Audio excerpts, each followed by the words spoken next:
نحمده ونصلي على رسوله الكريم أما بعد فأعوذ بالله من الشيطان الرجيم بسم الله الرحمن الرحيم إن الذين يخشون ربهم بالغيب لهم مغفرة وأجر كبير صدق الله العظيم۔ اللہ تعالیٰ کا بڑا احسان ہے، بڑا شکر ہے کہ اللہ تبارک و تعالیٰ نے ہمیں مسلمان بنایا۔ ایمان اللہ تعالیٰ نے عطا کیا ہے اور یہ ایمان بہت بڑی چیز ہے۔ اس کا اندازہ شاید نہ مجھے آج ہے نہ آپ کو آج ہے، لیکن جب یہ آنکھیں پتھرا جائیں گی، جب ہمارے جسموں کے رگوں کے اندر دوڑنے والا خون منجمد ہو جائے گا اور جب انسان کی سانس اس کی ہنسلی تک پہنچ جائے گی اور جب ایک پنڈلی دوسری پنڈلی پر چڑھ جائے گی، جب انسان کا اس دنیا سے خاتمہ ہو جائے گا، جب اس کو پتا چلے گا کہ ایمان کتنی بڑی دولت ہے۔ آج میں بھی اچھی زندگی گزار رہا ہوں، مزے کی زندگی گزار رہا ہوں، آپ بھی گزار رہے ہیں اور چاہتے بھی یہ ہے کہ میری دنیا اچھی ہو جائے۔ مجھے بھی یہی فکر ہے، آپ کو بھی یہی فکر ہے، ہر بندے کو تقریباً یہی فکر ہے کہ میری دنیا اچھی ہونی چاہیے، بعد میں جو ہوگا دیکھا جائے گا۔ یہ آنکھیں بند ہو جائیں گی، ان ہاتھوں میں پکڑنے کی طاقت ختم ہو جائے گی، قبر میں اتار دیا جائے گا، چار آدمی کاندھوں پر اٹھا کر کے مٹی میں دفن کر دیں گے، جو ہوگا اس کے نیچے دیکھا جائے گا۔ لیکن اس سے پہلے کی جو زندگی ہے یہ میری اچھی ہونی چاہیے۔ اگر میری یہ زندگی اچھی نہیں اور اس اچھی زندگی کو کرنے کے لیے مجھے جو کچھ بھی کرنا پڑا میں کر جاؤں گا، یہاں تک کہ میں حد سے گزر جاؤں گا۔ یہ انسانی زندگی ہے جس کو وہ طے کر رہا ہے، شب و روز، لیل و نہار، دن اور رات گزارتا ہوا جا رہا ہے۔ لیکن اگر اس زندگی کے اندر ایمان کی حقیقت کو نہیں سمجھتا اور ایمان سے واقفیت نہیں رکھتا تو یقین جان لیجئے اس کی زندگی کل عدم ہے، مٹی کی طرح ہے، اس سے زیادہ کچھ بھی نہیں۔ ایمان اصل میں ہے کیا چیز؟ ہم کہتے ہیں مومنین ہیں، ہم لوگ ایمان والے ہیں۔ ایمان اصل میں ہے کیا چیز؟ مختصر سے الفاظ میں، موٹے الفاظ میں، جو میری اور آپ کی سمجھ میں آ جائے اس کا مفہوم کیا ہے؟ اندیکھی چیزوں کو، جن کو دیکھا نہیں ہے، بغیر دیکھے، اندیکھی چیزوں کو جن کو دیکھا نہیں ہے، صرف اور صرف نبی صلی اللہ علیہ وسلم کی بتائی ہوئی باتوں کے اوپر دل سے تسلیم کر لینا، مان لینے کا نام ایمان ہے۔ شاید یہ موٹے موٹے الفاظ آپ کو سمجھ میں آ گئے ہوں گے۔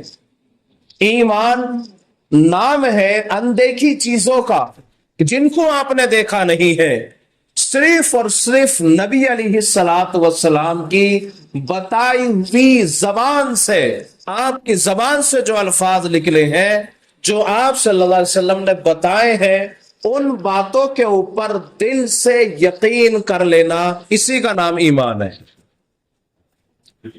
میری اور آپ کی ملاقات اللہ سے نہیں ہوئی، آپ میں سے کسی کی ہوئی ہو تو بتاؤ، کسی کی نہیں ہوئی، تو میں نے اور آپ نے اللہ کو مانا یا نہیں مانا؟ اللہ ہی کو نہیں، اللہ تعالی کی تمام صفات کو مانا، اللہ تبارک و تعالی کی ذات کو مانا، اور ہم نے کہا قل هو اللہ احد اللہ الصمد لم یلد ولم یولد ولم یکن لہ کفوا احد۔ اے اللہ تو ہی نہیں، تو اپنی ذات میں بھی اکیلا ہے، صفات میں بھی اکیلا ہے۔ اے اللہ تو بے نیاز ہے، تیرے پاس کوئی اولاد نہیں ہے، تو کوئی نہ لڑکی رکھتا ہے نہ لڑکا رکھتا ہے، نہ تو باپ رکھتا ہے نہ تو ماں رکھتا ہے، تیرا کوئی رشتہ دار نہیں ہے، نہ تجھے اونگ آتی ہے نہ تجھے نیند آتی ہے۔ اللہ لا الہ الا هو الحی القیوم لا تأخذہ سنۃ ولا نوم۔ وہ اپنی چیزوں کے بنانے میں، اپنی کاریگری میں، اپنی صنعت میں، اس میں بھی تنہا ہے۔ اس نے کسی کے ساتھ مل کر کے کسی شے کو نہیں بنایا، کسی شے کو وجود نہیں دیا، یہاں تک کہ اتنی بڑی چوڑی چکلی زمین، بہتے ہوئے سمندر، اور اللہ تبارک و تعالی نے بلند آسمان بغیر کسی کی مدد کے وجود دے دیا ہے۔ تو ذات میں بھی یکتا ہے، صفات میں بھی یکتا ہے، وہ ہر شے میں یکتا ہے۔ نہ میں نے دیکھا ہے نہ آپ نے دیکھا ہے، پھر بھی اس کو کہہ دیا ہے تو اکیلا ہے۔ اسی کا نام ہے ایمان بالغیب۔ اور بات یہاں تک ہے کہ نہ میں نے اپنے نبی کو دیکھا نہ آپ نے اپنے نبی کو دیکھا، اور پھر بھی کہہ دیا کہ وہ سچے ہیں، وہ صادق ہے، وہ امین ہے۔ ان سے زیادہ سچا اس دھرتی پر کبھی انسان پیدا نہ ہوا ہے اور نہ صبح قیامت تک ہو سکتا ہے۔ یہ قرآن جس کو میں مانتا ہوں اور آپ مانتے ہیں اور پورے مسلمان مانتے ہیں، تمام ایمان والے اس قرآن کو مانتے ہیں، صحابہ کے علاوہ نہ میں نے دیکھا ہے نہ آپ کے بعد میں دیکھا ہے، اور نہ بعد میں لوگ دیکھ سکتے ہیں قرآن کا نزول ہوتے ہوئے۔ قرآن کو میں نے بھی مانا اور آپ نے بھی مانا۔ کیوں مانا قرآن؟ اس میں کیا ہے کہ یہ قرآن خود اللہ تعالیٰ کی ہی کتاب ہو سکتی ہے؟ آپ کیسے کہہ سکتے ہیں اس قرآن کو کہ یہ وہی قرآن ہے جو نبی علیہ السلام کے اوپر اترا ہے؟ یقیناً ہم نے اس کو جو مانا ہے وہ نبی علیہ السلام کی بات میں مانا ہے۔ آپ نے فرمایا یہ قرآن میرے اوپر اترا ہے، نزل علی محمد صلی اللہ علیہ وسلم۔ تو یہ قرآن جو نازل ہوا، اللہ تعالیٰ نے جو آپ کے اوپر نزول فرمایا، نہ میں نے دیکھا اترتے ہوئے نہ آپ نے دیکھا اترتے ہوئے، قرآن کے اوپر ایمان لے کر کے آئے۔ یہ اس بات کا یقین ہے کہ ہم نے قرآن کو اترتے ہوئے نہیں دیکھا، اس کا نزول ہوتے ہوئے نہیں دیکھا، فرشتہ بتانے کے لیے نہیں آیا کہ یہ قرآن محمد رسول اللہ کے اوپر اترا ہے۔ اللہ نے غیبی آواز نہیں بھیجی جس میں یوں کہہ سکتا ہے اے لوگوں مانو اس قرآن کو، یہ میں نے نازل کیا ہے۔ کوئی ایسا ہوا؟ نہیں ہوا۔ پھر بھی قرآن کو مانا کس بنیاد پر؟ نبی صلی اللہ علیہ وسلم کے کہنے کی بنیاد پر۔ القرآن المنزل علی الرسول المکتوب فی المصاحف المنقول عنہ نقلا متواترا بلا شبہت۔ نور الانوار ملا جیون رحمت اللہ علیہ نے قرآن کی تعریف بیان فرمائی کہ قرآن ہے کیا چیز۔ قرآن وہ کتاب ہے جو اللہ تعالیٰ نے نازل فرمائی ہے اپنے حبیب جناب رسول اللہ صلی اللہ علیہ وسلم کے اوپر۔ المکتوب فی المصاحف، جو مصحفوں کے اندر لکھ دی گئی ہے۔ قرآن کا جب نزول ہوا کرتا، قرآن جب نازل ہوا کرتا، نبی صلی اللہ علیہ وسلم اپنے ماننے والوں کو، صحابہ کو قرآن زبانی بھی سکھایا کرتے، اور قرآن آپ صلی اللہ علیہ وسلم لکھوا بھی دیا کرتے۔ قرآن کے جمع کرنے کا کتنا التزام کیا جاتا آپ اندازہ لگا سکتے ہیں۔ قرآن مجید کو نبی صلی اللہ علیہ وسلم نے اپنے ماننے والے ہر صحابی کو اس قرآن کو ان کے سینوں کے اندر اتار دیا۔ یہ قرآن وہ کتاب ہے جو نبی علیہ السلام کے اوپر نازل ہوئی ہے، یہ تواتر کے ساتھ ہم تک پہنچی ہے۔ اس کے نقل کرنے والے ہر دور میں، ہر زمانے میں اتنے رہے ہیں کہ آپ شک کر ہی نہیں سکتے۔ لیکن جب حدیث کی باری آتی ہے، حدیثوں کے اندر اختلافات ہو جاتا ہے، چونکہ ایک حدیث ایسی ہوتی ہے جس کو سوائے ایک صحابی کو کوئی نہیں سنتا۔ جیسے بعض مقامات سے کچھ صحابہ آ جاتے ہیں، نبی علیہ السلام کے پاس میں کچھ لوگ آتے ہیں اور ایمان قبول کر لیتے ہیں، اور قبول کرنے کے بعد میں نبی علیہ السلام ان کو کوئی نصیحت بیان کر دیتے ہیں۔ یہ نصیحت کا بیان کرنا بھی تو حدیث بن جاتا ہے۔ نبی علیہ السلام اپنی زبان سے جو کچھ کہہ دیں وہ حدیث بن جایا کرتا ہے۔ آپ جس کام کو کر دیں وہ بھی حدیث بن جایا کرتا ہے، اور آپ صلی اللہ علیہ وسلم کسی کام کو کرتا ہوا دیکھیں، منع نہ فرمائے، وہ بھی حدیث بن جاتا ہے۔ آپ صلی اللہ علیہ وسلم کے پاس میں کچھ لوگ آئے، ایمان قبول کیا، آپ نے نصیحت فرمائی، کوئی پیغام دیا آپ نے، صرف انہی نے سنا، کسی اور نے نہ سنا، اب کسی اور سے معلوم کرو گے تو یقیناً وہ یہ کہے گا ہم نے نہیں سنا یہ، لیکن وہ سنتا ہے جس نے اس حدیث کو نقل کیا نبی علیہ الصلوۃ والسلام سے، اس لیے دونوں میں بڑا امتیاز ہو جاتا ہے۔ خیر، تو قرآن مجید کے اوپر میں اور آپ جو ایمان لے کر کے آئے ہیں وہ بغیر دیکھے ایمان لے کر کے آئے، جو بغیر دیکھے ایمان لے کر کے آئے ہیں یہی ہے ایمان بالغیب۔ قرآن مجید نے ایک جگہ نہیں کئی مقامات پر ایمان بالغیب کا تذکرہ کیا ہے۔ الذین یؤمنون بالغیب، اور وہ لوگ جو بغیر دیکھے ایمان لے آئے، غیب کی بات پر ایمان لے کر کے آ گئے۔ رسول اللہ صلی اللہ علیہ وسلم نے فرما دیا قیامت برپا ہونی ہے، ہو جائے گی، اس کا وقت کس کے پاس میں ہے؟ انما العلم عند اللہ، اس کا علم صرف اللہ کے پاس میں۔ اللہ تعالیٰ نے بیان فرما دیا نبی علیہ السلام کے زمانے کہ موت آنے کے بعد میں حساب ہوگا، دل سے تسلیم کر لیا یقیناً حساب ہوگا، حالانکہ نہ میں نے حساب دیکھا نہ آپ نے دیکھا، یہ تو مرنے کے بعد ہی پتہ چلے گا، لیکن ایمان لے کر کے آئے کہ نہیں آئے؟ اگر ایمان نہ لاتے تو مسلمان نہ بنتے، ایمان والے ہی نہ بنتے۔ عذاب قبر ہوگا، اللہ دیں گے عذاب، عالم برزخ میں عذاب دیا جائے گا، یہ ایمان لانا انتہائی ضروری ہے۔ اگر ایمان نہ لاتے قرآن کے بعض آیات کا انکار لازم آ جائے گا۔ قرآن نے کہا ہے کہ فرعون کو صبح و شام اللہ تعالیٰ اس پہ آگ پیش کرتا ہے، ابھی تو قیامت برپا نہیں ہوئی، نہ اللہ تعالیٰ نے فیصلہ فرما کر کے جہنم میں ڈالا، ابھی تو عالم برزخ میں ہی گناہوں کی سزا مل رہی ہے، کرتوتوں کا عذاب کا مزہ چکھایا جا رہا ہے، ابھی تو کچھ نہیں ہے۔ چنانچہ قبر میں عذاب ہوگا، رسول اللہ نے کہہ دیا تو ہوگا، اس میں کوئی شک اور شبہ کیا ہی نہیں جا سکتا۔ یہ کیا ہے؟ ایمان بالغیب ہے۔ اگر ایمان بالغیب پر ایمان نہیں لاتے یا بعض چیزوں کا انکار کر دیتے ہیں، بعض چیزوں پہ اقرار کر لیتے ہیں، تو یاد رکھے ایمان والے نہیں ہو سکتے، اور جب ایمان والے نہیں ہو سکتے تو آپ کی نماز قبول نہیں ہو سکتی۔ آپ کے ایمانوں کے اندر کچھ نقص پیدا ہو جاتا ہے، آپ کہتے ہیں میں قیامت کو مانتا ہی نہیں ہوں، لیکن میں اللہ کے نبی صلی اللہ علیہ وسلم کو آخری رسول مانتا ہوں، میں اللہ تعالیٰ کو بھی اپنا معبود مانتا ہوں، اس کے سوا کسی کی عبادت نہیں کرتا۔ اب مجھے بتائیں آپ اس کو مسلمان کہیں گے یا نہیں کہیں گے؟ مسلمان کہہ ہی نہیں سکتے آپ، چونکہ اس نے قیامت کا انکار کر دیا ہے، اور یہ قیامت کا انکار کرنے والے کون ہو سکتے ہیں؟ یہ ایمان والے تو ہو ہی نہیں سکتے ہیں۔ یسألونک عن الساعہ، وہ پوچھتے ہیں آپ سے نبی صلی اللہ علیہ وسلم قیامت کب آئے گی؟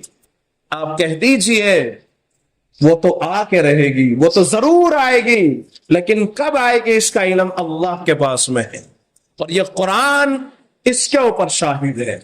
قرآن کی ایک آیت کا انکار کر دینا، واضح قرآن کا انکار کر دینا، یقیناً اسلام سے خارج ہو جاتا ہے۔ اب یہ کہتا ہے میں اللہ کو بھی مانتا ہوں، رسول اللہ کو آخری رسول مانتا ہوں، قیامت کا انکار کرتا ہوں، اب یہ نمازیں پڑھتا ہے، نماز قبول ہوگی اس کی؟ اعمال قبول ہوتے ہیں ایمان کے ساتھ میں۔ ان الذین آمنوا وعملوا الصالحات، قرآن ایک جگہ نہیں کتنی جگہوں پہ کہتا ہے، چھوٹی سی صورتیں جو آپ لوگوں کو بھی یاد ہے، والعصر ان الانسان لفی خسر الا الذین آمنوا وعملوا الصالحات۔ یہ ایمان کے ساتھ میں جو اللہ تعالیٰ نے اعمال صالحہ کی قید لگائی ہے، اس بات کی بھی شہادت ہے کہ ایمان کے ساتھ میں اعمال بھی چاہیے، اور اعمال کے قبول ہونے کے لیے ایمان چاہیے، لازم اور ملزوم ہے، ایک دوسرے کے لیے شرط ہے۔ اگر آپ اعمال کرتے ہیں ایمان نہیں ہے تو پھر ایسی صورت کے اندر آپ کا ایمان قبول ہی نہیں ہے، اعمال بھی بارگاہ خداوند قدوس میں قبول نہیں۔ دنیا کے اندر بہت سارے ایسے لوگ ہیں جو ایمان نہیں رکھتے لیکن خدمت خلق میں بڑا حصہ گزار دیتے ہیں، اپنی جائیدادوں میں سے بڑا خرچ کر دیتے ہیں، لوگوں کی مدد اور ان کے تعاون کے لیے بڑا پیسہ خرچ کر دیتے ہیں، یقیناً دنیا میں اللہ تعالیٰ ان کو اس کا بدلہ عطا کریں گے، لیکن اولئک لا خلاق لہم فی الآخرہ، ان کے لیے آخرت میں کوئی حصہ نہیں ہوگا۔ تو ایمان شرط ہوا کہ نہیں؟ تو ایمان شرط ہے، اول شرط ہے مومن بننے کے لیے۔ اس لیے ایمان بالغیب کو سمجھنے کی ضرورت ہے۔ ایمان بالغیب کا مطلب یہ ہے کہ اب آپ کے اندر تزلزل پیدا نہیں ہو جانا چاہیے، آپ کا ایمان تذبذب کا شکار نہیں ہو جانا چاہیے۔ آپ کا ایمان ہے تو ہے، قیامت برپا ہو سکتی ہے لیکن ایمان اپنی جگہ سے نہیں ہٹ سکتا۔ یہ ایمان چاہیے مضبوط ایمان، اللہ مجھے بھی عطا کر دے اور آپ کو بھی دے دے۔ یہ صحابہ کے اندر تھا، تھوڑے پڑتے تھے ان کو، پتھروں کی چٹان ان کے سینوں پہ ہوتی تھی، صبح سے شام تک مارا جاتا تھا، ان کو انگاروں پہ لٹا دیا جاتا تھا، لیکن وہ اپنے ایمان کا سودا نہیں کرتے تھے۔ وجہ یہ تھی کہ ان کا ایمان ان کے سینوں میں پیوست ہو چکا تھا۔ میرا ایمان میرے ظاہر پہ ہے بس، اندر نہیں۔ شاید کہ یہ باتیں میرے دل میں اتر جائیں، آپ کے بھی اتر جائیں، اور حقیقی ایمان اللہ ہم سب کو نصیب کر دے۔ ایمان ہی کا اصل مسئلہ ہے، اس لیے میرے خیال سے آپ لوگ ایمان کو سمجھ رہے ہوں گے۔ آج بہت سارے مسلمان ایسے ہیں جو ظاہری طور پہ اپنا آپ کو مسلمان کہتے ہیں، لیکن جب ان کے عقائد دیکھے جاتے ہیں، جب ان کے ایمانوں کے بارے میں جائزہ لیا جاتا ہے، یقیناً انہیں کچھ بھی پتا نہیں ہوتا ان کو ایمان لانا ہے نہیں لانا ہے۔ وہ سمجھتے ہیں اللہ ایک ہے، اللہ کے نبی صلی اللہ علیہ وسلم آخری رسول ہے۔ بہت ساری چیزیں جب اندر جاتے ہیں تو کچھ نہیں معلوم، کبھی ہاں کہتے ہیں کبھی نہ کہتے ہیں۔ یہ ہے ایمان کا تذبذب، ایمان کے اندر شک پیدا ہو جانا۔ ایمان کے اندر اگر شک پیدا ہو جاتا تو یہ ایمان والے ہو ہی نہیں سکتے۔ ایمان نام ہے مضبوطی کا، ایمان نام ہے جو نبی علیہ السلام نے بیان کر دیا ہے، ان تمام باتوں کو تسلیم کر لینا۔ اقرار باللسان و تصدیق بالقلب۔ ایمان نام ہے زبان سے بھی کہنا ہے، اقرار کرنا ہے، اور دل سے اس کی تصدیق کرنی ہے۔ دل تو تصدیق نہیں کر رہا ہے لیکن زبان لا الہ الا اللہ کے ضربے لگا رہی ہے، اور سینہ اس کا خالی ہے۔ یاد رکھے یہ ایمان نہیں، یہ منافق ہے۔ قرآن مجید پارہ نمبر 28 میں ایک مکمل سورۃ المنافقون ہے۔ نبی صلی اللہ علیہ وسلم کے پاس میں منافقین آیا کرتے، اور آنے کے بعد میں یہ دعویٰ کرتے، اے نبی صلی اللہ علیہ وسلم آپ اللہ کے رسول ہیں۔ اب دیکھیں، اذا جاءک المنافقون قالوا نشہد انک لرسول اللہ، بے شک یقیناً، یقین کے ساتھ میں کہا کرتے، بے شک آپ اللہ کے رسول ہیں۔ اللہ تعالیٰ فرماتے نہیں، واللہ یشہد ان المنافقین لکاذبون، اللہ تعالیٰ یہ شہادت دے رہے، گواہی دے رہے ان کے ایمانوں کی کہ زبانوں پہ ہے، ان کے دلوں کے اندر ایمان موجود نہیں ہے۔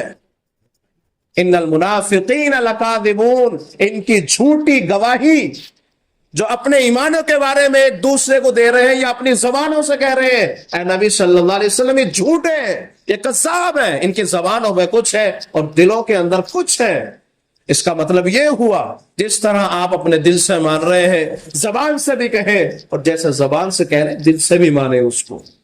ورنہ ہمارے دور میں بہت سارے ہیں، ہمارے ہم وطن ہیں، لا الہ الا اللہ کی ضربے لگا دیتے ہیں، تو کیا ضربے لگانے سے ایمان آ جاتا ہے؟ کسی بھی صورت نہیں آ سکتا۔ اقرار باللسان و تصدیق بالقلب، یہ دونوں چیزیں ضروری ہیں۔ آپ اگر دل کے اندر تسلیم کرتے ہیں، اللہ کو مانتے ہیں، لیکن زبان پر کبھی آتا ہے کبھی نہیں آتا، یا آپ ایسی جگہ پر موجود ہے اپنی زبان سے اس کا اقرار نہیں کر سکتے، یا کر لیتے ہیں آپ کے جان کے جانے کا خطرہ ہے، لیکن دل کے اندر حقیقی معنوں میں ایمان موجود ہے، اس کو ایمان والا ہی مانا جائے گا۔ اس کو اللہ تبارک و تعالی مومنین کے ساتھ میں اس کا فیصلہ فرمائے، الا من اکرہ وقلبہ مطمئن بالایمان۔ خیر، ایمان بالغیب کتنا ضروری ہے، کن باتوں پہ ضروری ہے، یہ مجھے بھی سمجھنے کی ضرورت ہے اور آپ کو بھی۔ ہم میں سے بعض لوگ وہ ہیں گھر میں لا الہ الا اللہ ماں باپ نے سکھا دیا، سیکھ لیا، کیا چاہتا ہے لا الہ الا اللہ، کیا چاہتا ہے ہمارا ایمان، کیا کرنا چاہیے ہمیں، اس کے اوپر کوئی ہمارا دھیان نہیں ہے، کس طرح ہمیں اپنی زندگی کو گزارنا چاہیے۔ اعمال سے زندگیاں خالی ہیں، اخلاق سے بھی زندگیاں خالی ہیں، معاملات سے تو بالکل کورے ہیں، حالانکہ جب باہر جاتے ہیں ہم تو ہمارے غیر معاملات دیکھا کرتا ہے۔ نماز نہیں دیکھتا یہ کتنے ٹائم کے پڑھتا ہے، تہجد نہیں دیکھتا یہ کتنے ٹائم جاتا ہے، نوافل کتنے ٹائم پڑھتا، کتنا قرآن پڑھتا ہے، سامنے والے اور دوسرے ہمارے معاملات دیکھتے۔ اس لیے معاملات کا درست ہونا بھی ضروری ہے، یہ ایمان کا ایک حصہ ہے۔ تو ایمان بالغیب میرے بھائیو، یہ پختہ یقین دلوں کے اندر ہونا چاہیے۔ جو کچھ رسول اللہ نے فرما دیا ہے ان کی باتوں پر پکا یقین ہونا چاہیے، اور جو کچھ اللہ کے نبی صلی اللہ علیہ وسلم نے بیان کر دیا ہے اگر ہم نے اس کو دل سے نہیں مانا تو یقیناً ہم ایمان والے ہو ہی نہیں سکتے۔ تو اس لیے دل سے ماننا کیا ہے، ضروری ہے۔ میری یہ آنکھیں خطا کر سکتی ہے اور میری یہ آنکھیں ظاہر دیکھ سکتی ہیں، باطن نہیں دیکھ سکتی۔ باطن کو اللہ تعالیٰ نے اپنے حبیب کو پہچان کرائیے۔ پہچان کیسا کرائیے؟ یہ کہتے ہیں کہ یہ ایمان والے ہیں، اللہ فرماتے یہ جھوٹے ہیں، ایمان والے نہیں ہیں۔ کون پہچان کرا رہا ہے؟ اللہ تعالیٰ کرا رہے ہیں۔ ظاہر کا میں بھی فتویٰ لگا سکتا ہوں، ظاہر کا حکم آپ بھی لگا سکتے ہیں، لیکن باطن کا حکم اللہ لگائے گا۔ اس کے اندر کتنا ایمان موجود ہے کتنا نہیں، لیکن مجھے خود اپنا جائزہ لینا ہے، آپ کو بھی خود اپنا جائزہ لینا ہے۔ میں بھی اپنے ایمان کے بارے میں جانتا ہوں، آپ بھی جانتے ہیں، اس لیے مجھے بھی اپنا ایمان درست کرنا چاہیے اور آپ کو بھی ایمان درست کرنا چاہیے۔ اللہ تعالی ہم سب کو پکا اور سچا ایمان اور اچھا ایمان نصیب فرمائے، ایمان کامل نصیب فرمائے۔ وآخر دعوانا الحمدللہ رب